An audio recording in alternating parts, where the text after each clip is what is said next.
DirectX 12 Ultimate.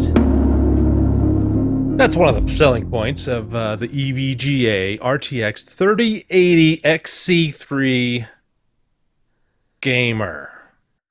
This card retails for $749.99, and we'll be reviewing that today. Now, right off the bat, I must tell you that I actually bought this card. This was not sent to us by EVGA. It's not a hand-pick review item from them. I actually got out the credit card from my clammy, cold fingers, and I purchased one because, well, it's been 4 years since we really had a next generation product. Certainly the 2000 series was an upgrade from the 1000 series, but it was not the generational upgrade that many of us were expecting. Now we're going to do this review a little bit differently. If you notice or hear any snickering in the background, it's because our editor-in-chief, Sebastian, will be joining me for this. Sebastian, would you like to say hello? Yeah, hello, and I'm here. I was muted so you couldn't hear me snickering during that intro, by the way. Wow. Trying to keep things professional. Let's talk about the card, and let's talk a little bit about EVGA. EVGA has been around quite a while now. I think 20 some odd years. We're a smaller player in the graphics business until probably around, I would say, the GeForce 7000 series, where they really kind of came to the fore as one of the premier US builders after, of course, BFG, who was previously VisionTEK, who was one of the primary partners in the US for NVIDIA. They kind of imploded badly. And so we're left with EVGA as one of the only U.S. manufacturers of these graphics cards. And so they have a close and tight relationship with NVIDIA, and their primary market, of course, is North America. And you can get these here for, well, you can't really get them here right now because selection and stock is so incredibly limited, and we're hoping that changes in November. But the XC3 Gamer is the second card in the XC3 series. The first, of course, is the $699 Black Gamer, and then this one is $799.99, just the XC3 Gamer, and then you have the overclocked version for, I believe, $799. These are their more basic solutions based on a reference design that was put out there to be probably the most cost-effective, and when the bill of materials, when put all together, it makes it a far less expensive product than, say, for example, the 3080 Founders Edition, which Sebastian has. The build quality on that is pretty tremendous. The design, again, the cooling, all those things they're not making any money at all selling those. In fact, they're probably taking a small loss per card. But in the case of the XC3, they're not. Now, the difference between the Black Gamer and then the Gamer is one thing. They have the same clocks, same memory, same components, same cooling, same fans, everything same. The only difference is the XC3 Gamer has a backplate. That's it. $50. $50 gets you a backplate. What about ARGB lighting? Well, you have a little bit of that on, but you have it the same on the Black Gaming. Oh, so it's not anything extensive. It's just a lit EVGA logo. It is addressable, but it's very basic for RGB. It's not until you get into the next FTW for the Win series that you have the much more programmable, a big light bar, much more flashy show. But those, begin at a little above $800 and go on up from there. And so this is pretty much the only basic edition that you're going to get. Yes, there's the $699, but I don't think that there's going to be very many of those made just because the margins on them are so bad. And that backplate does not cost $50. We know it's probably more in the range of $4 to $5 once everything is said and done. So they're going to focus on selling the higher end products because the margins simply are really skinny at that $699 price point. but they figured they had to give you something for that. And so you get a little bit extra rigidity with the card, with this backplate, a little bit better cooling. There's some interesting design aspects to the backplate. It actually has some cooling slots in there that allows pass-through from the third and final fan. Now, of course, this has 3 fans. It's a more traditional design, but at the very end of the PCB, there are some openings and some small holes that allow the air to go through. Otherwise, everything else just kind of goes through. If the card's like this, it's a vertical orientation of the heat sinks, and so everything it goes out the sides. And you need to have a pretty decent case cooling solution to vent all this out. A little bit goes through the front where all the display ports and HDMI ports are, but not nearly as much, just because of the orientation of the cooling fins. It is clocked at a base 1710 boost. Of course, the clock speed is about 300 megahertz if it's just not doing anything, but it is guaranteed a minimum of 1710 boost. My particular model would often boost up to about 1770. So it's not the near 2 gigahertz that some of the Founders editions were doing, and some of these other cards that were probably crashing and whatnot initially with the initial drivers and firmware. Now, the first time I ever started the Precision X1, which is their overclocking and tuning and monitoring software from EVGA, it saw that it had an older firmware and it automatically updated it. And this was before I knew about some of the stability issues and clock speed issues that kind of made headlines when the RTX 3080s finally came out in retail form. Even before I had done any overclocking or used Precision X, this board worked fine in all the testing that I had done. It played games without issue. I didn't really overclock it in those initial stages just to make sure everything worked, but I didn't have any kind of stability issues. And so that's a pretty rare thing, I think. One of the things, the back plate of this with the P caps, it had 5 of the big solid ones and then the 10 of the smaller caps, which they kind of indicated that was part of the issue if you had the total of the 6 P caps and not any of the smaller, possibly more responsive ceramic capacitors that are a little bit more traditional in these applications. But regardless, this had no problems whatsoever in terms of stability. It doesn't boost all that high in normal mode. It only goes to, I think, 108% power. What is that, Sebastian? Power? The power limit. The power limit. Sure. Yeah. Let's go with that. And so you can raise it up there. And with a little bit of judicious overclocking, I was able to take it up to 1860, where it would kind of consistently boost up. Now, again, it's not the 2 gigahertz that we've seen. It's not even above 1900 megahertz. Though at times at the very beginning of benchmarks and whatnots, it would jump to about 1910, but it'd very, very quickly go down to about 1860, 1870, 1875. And just kind of stay there. That's with a 108% power limit? Yes, and some base clock overclocking, and the cooling up to 100%. Just to kind of go off on the cooling, this board stayed around 80 degrees under load with the standard fan control enabled. It was very quiet. It's still a very quiet board. The fans that power my CPU are far louder than this, even at load. But it was an 80 degrees Celsius GPU temperature, which is, kind of in the higher range, especially if you're looking at enthusiast boards. Now, when I had that overclocked and I turned that to 100% fan, it never got above 64 degrees Celsius. So with the fans were not all that annoying at 100%. It was a low hum, but it wasn't piercing. It didn't have that kind of streaky sound that they can drive one nuts. It's something that one can live with. And so their comfort will vary depending on how much cooling they want. But 100% fans is not a terrible thing. And some people will be perfectly fine with that, especially if they're playing a game with headphones. They're not going to get that background ambient sound. I mean, it's just not that bad.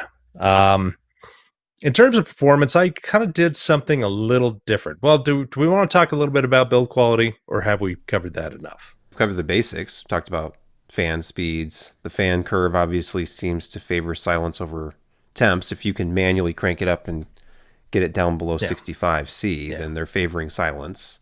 You know, the design of the fan and the shroud is kind of interesting. It looks like the old Batmobile from the back, where it had the red piping around. You know what? You know, the front and that. I have not made that connection, but you're right. Yeah, and so you know, well, I'm going to be throwing some pictures out, and we'll be adding those in post. But yeah, it's kind of an interesting and fun little design. It also reminds me of the old Radeon. Which ones were the 7800, 7870, where they had the two fan intakes that were red as well at the very back. And so, you know, it's just it's a solid looking, it's a nice splash of color on the shroud. The shroud kind of looks like it's some carbon fiber in there, but otherwise it's a solid plastic shroud with some interesting accents, with the RGB EVGA logo in there that lights up once you start it up. And you can control that through the Precision X1, I believe, to do whatever you want. Again, it's limited as compared to the FTW cards, which have much more extensive RGB capabilities. Build quality seems fine. Everything is nice and tight together. Component choice is, again, fine. It may not be the highest end components, but it certainly isn't scraping the bottom of the barrel. Say, for instance, JoshTEKK right now is getting a little bit of a flack for their component choices, which are the absolute basic required to get the RTX 3080 to run. And so while we've had some luck in the past with JoshTEKK, it looks like that they're really trying to cut the price as much as possible, and EVGA hasn't gotten to that spot. So again, build quality is fine.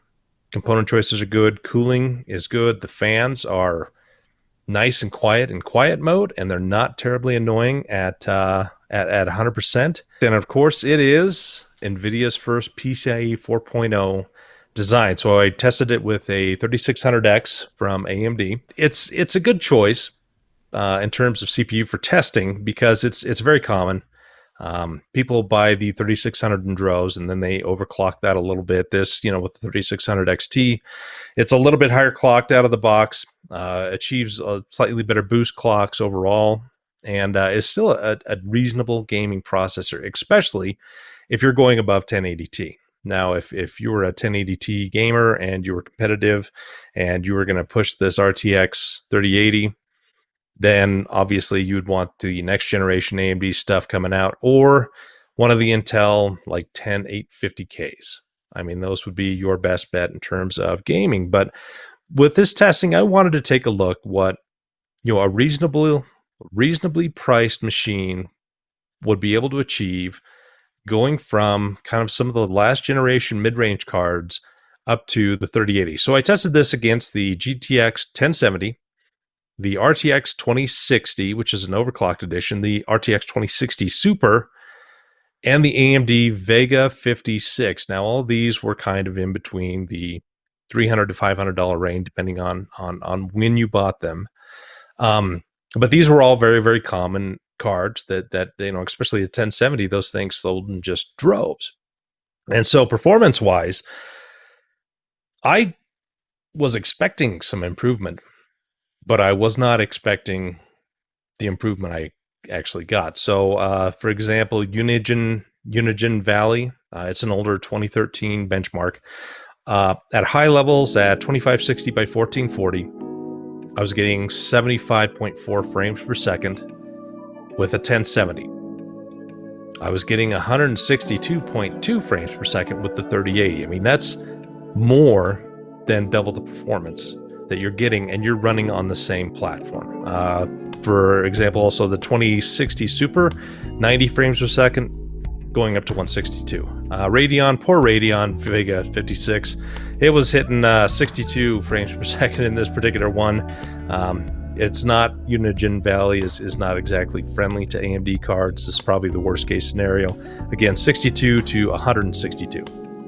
So if you've got a 144 hertz monitor and you're running any of those cards, it's not going to push it anywhere close to how fast that could go. And so a 3080 in this case, even with a 3600X, it's going to give you a lot of frames per second. I did Unigine Valley, Superposition, Dirt Rally 2.0, Far Cry 5, Division 2, Red Dead Redemption 2, Anthem. These are all the benchmarks that we will be inserting here in graphs. Probably the more interesting one that is more up to date is the Red Dead Redemption and DX12. The quality slider is all the way to the right. A 1070 was getting average 34 frames per second. The 2060 was getting 40 frames per second. The 2060 Super did pretty good here. It was getting 51.06 frames per second. And the Vega 56 was actually quite a bit faster than the 1070 at 41.8 frames per second. Any guess what the 3080 actually did in this? Was it 2x? It was 2x essentially from the 2060 Super. So the 2060 Super was 51 frames per second. This was 97.44. So it was a massive improvement across the board in every application. I mean, it was not even close. I mean, we knew that like a 2080 Ti was pretty fast. And it was maybe 50% faster than some of these in compared to like the 1070, and lower than that 20% from the 2080. This is across the board pretty much double performance in everything, if not a little bit higher, especially compared to the 1070. 2060 Super was a lot more competitive, but that was a $400 card upon release. And this course is $750. So you are getting double the performance for almost double the price. And if you get your hands on these, if you get a hold of one and do an A/B test with your old card, pretty much no matter what it is, you're just going to see this massive, almost a multi-generational improvement. I mean, we've talked about this before on the podcast, but the difference in performance is almost like going way back in time and going from a GeForce 4 Ti 4800, which was the fastest card of its time, to the ATI 9700 Pro. I mean, the GeForce 4 could run Medal of Honor with 4xAA at 1024 by 768 or 1280 by 760, but it couldn't do much better than that. If you tried to run at 1600 by 1200 at 4xAA, I mean, it was a slideshow. It was 5 to 10 frames per second, and then you slapped in that 9700 Pro, and suddenly you've got 40 to 50 frames per second. I mean, it was a significant improvement. I mean, it was such a much more playable game at those settings just because you had that much more of a powerful video card. And of course, at that time, NVIDIA tried to counter that with the very famous FX 5800 Ultra to very poor success. Now, the 3080 is not a 5800 Ultra. It's extremely fast. It handles everything. The drivers are good. It has RTX support. It's got DLSS support. Running this on, a 1440p monitor and running RTX Quake 2 with, you can adjust, of course, on that application how many frames per second you want. So I set it to 90, and I think it did DLS up to about 75%, 50 to 75%. And it just runs smooth at that, and you don't notice any real difference. Of course, we're talking 1997 graphics, but with RTX on top of that. And it's something that certainly you really should experience for yourself, because you play the regular Quake 2 game and then you go to RTX.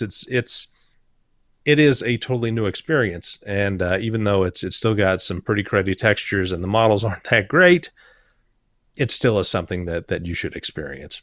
I was going to say, RTX may be thought of as a little bit of a gimmick, but and I can see that if it's just certain surfaces reflections, but fully path trace games are a completely different experience. Like you Yeah, say, it's really hard to describe. I mean, it's like the water's kind of shinier, and things running across the way from the water. It just looks like they're correct. And I mean, the quality of lighting, and we've talked about this in the past. Say, think back to Doom 3, and its lighting was very harsh, sharp edges. Everything was very cartoony in ways they didn't mean it to be, but it was. And then you compared that to Half-Life 2, and the quality of lighting on that was just such a step up. And if you haven't experienced these things from yourselves, then I would suggest you buy the titles and you check them out. But um, it's that kind of jump again. In fact, a little bit more with the fully path trace stuff, and even some of the RTX stuff titles, which are not fully. I mean, they add some interesting things. It's not a fully cooked solution, as far as I'm concerned. I mean, it is double the performance in RTX stuff and using DLSS than previous generation of the 2000 series, and it makes it playable pretty much across the board in most resolutions. And we'll be doing more testing throughout the next few weeks on different applications, which will be showing up. But it's just really hard to describe the feeling of playing a high end game at like 3440 by 1440 resolution, and as many as the bell and whistles up and running, and going from a 2060 Super, which is still not a slow card, and then going to the 3080. I mean, it's just the experience is night and day, especially if you're using a monitor that is more than 60 hertz. So I've got a 120 hertz monitor that I use for most of my stuff. And again, it's just a fantastic experience, and it takes it all in stride. And I guess one of the knocks that you could possibly get with it is that it's only got 10 gigs of memory, which is 2 gigs more than a 2060 Super and less than a 2080 Ti. But so far, we haven't really gotten a lot of games that have utilized that amount of frame buffer. So we're still mostly 5 to 6 gigs in most applications. You can jump that up a little bit more if you really hammer on some certain aspects of the game engine. But for the most part, 10 gigs is going to be fine for at least the next year, if not a little bit longer. So I guess that in closing, EVGA has made a good card. I don't think that it really stands above the crowd at its price point, but there's not a whole lot that they can do just because of the bill of materials that they're kind of stuck with to achieve a product that they can sell and still make some money off of. Now, they're higher end for the Win stuff, a little bit bigger heatsink. They've got all the RGB stuff, possibly more and better components that will allow you to clock up higher, so that you'll have the base clock of 1800 and some odd megahertz for the base boost, and going up to the 2 gigahertz mark in certain applications. So it's good card for the price. Just don't expect everything from it. But I have nothing bad to say about it. It works. It's quiet. It stays relatively cool. You can adjust many of the properties through the Precision X1 application that I recommend you download if you get this card. And enjoy your time, because the 3080 is an exciting video card. And even though we'll learn about AMD stuff next week, I don't think that we're going to see any kind of massive jump. I think that we will see very similar performance across the board at very similar price points. And so at that point, you're kind of looking at, do I want RTX support? Do I want DLSS support? Do I want NVIDIA drivers? These are all very good things to ask. And in that case, the EVGA XC3 is one of the more affordable options. It's still a very good option. The build is nice. Everything seems to work. The packaging is great. It's well protected. You don't get a lot of extras. In fact, pretty much nothing at all, except maybe a 2x4 Molex to PCIe connector. This does not have the 12-pin eATX or whatever NVIDIA calls that. It is 2 8-pin. Well, before we go, Let's talk about power at load, Uh-oh. shall Okay. we? Here we go. Before I do this, I need a small sip because it's kind of impressive. I think I've fortified myself. All right. So, at idle, going from the 1070 to 2060 to 2060 Super, Vega 56 to 3080, idle is all about the same. 88, 87, 86, 100 for the AMD part. They never idled nearly as low as some of the NVIDIA stuff. And then 90 watts at the wall for the 3080. And then going up when it's at load. 1070, 272. That's pretty reasonable. 2060, 302. That was a higher end Asus Strix part that was heavily overclocked. And performance is good, but not as good as the 2060 Super. Now, the 2060 Super takes a step back. It's the MSI version, Gaming X, and it only pulled 283 watts. Again, it's more mature silicon. They've adjusted the clocks a bit lower, but you have more streaming processors and better memory bus. It goes from 192 to 56, and it has 8 gigs of pretty fast GDDR6 memory. Well, then we get to the Vega 56, and that jumps up to 348 watts. The Vega has never been considered a very efficient architecture, but it's pretty quick for what it was, but it ran hot, and it pulled some power. And then we got to the 3080 from EVGA XC3. Not even really all that overclocked. 468 watts at the wall. So 120 watts more than the Vega 56, which was considered a pretty hot and power-hungry card. And almost a full 200 watts greater than the GTX 1070. And that's a pretty efficient system you have there, too, because you're running a Ryzen processor. It's not pulling a lot of power. Mm-hmm. So that's mostly graphics card.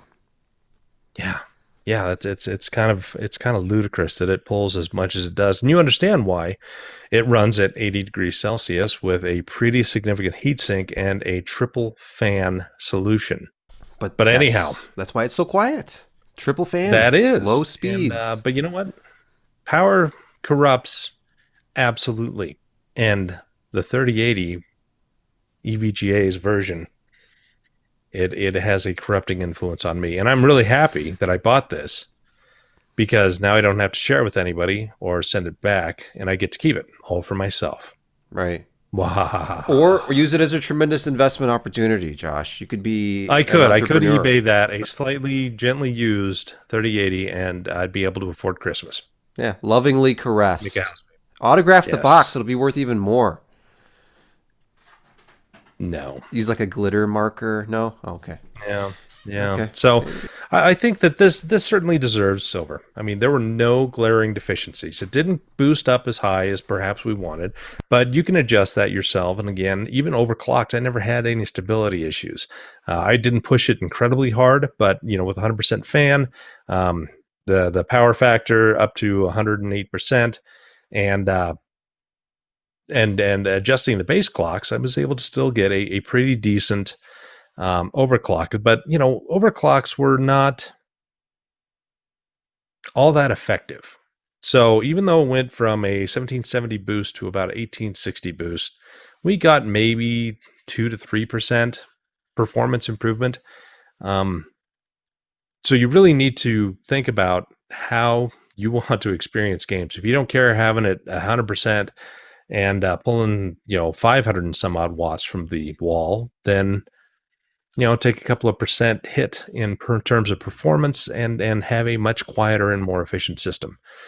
So with that, I'd again give it to the silver award, and I think that for the price, $750, if you could get a hold of it, it's a good card to buy. All right, thank you, Josh, for your thoughts. And check back, because we're going to be doing more of this style of review in the near future for other products that may or may not be coming out soon. We appreciate your time, and have a good one.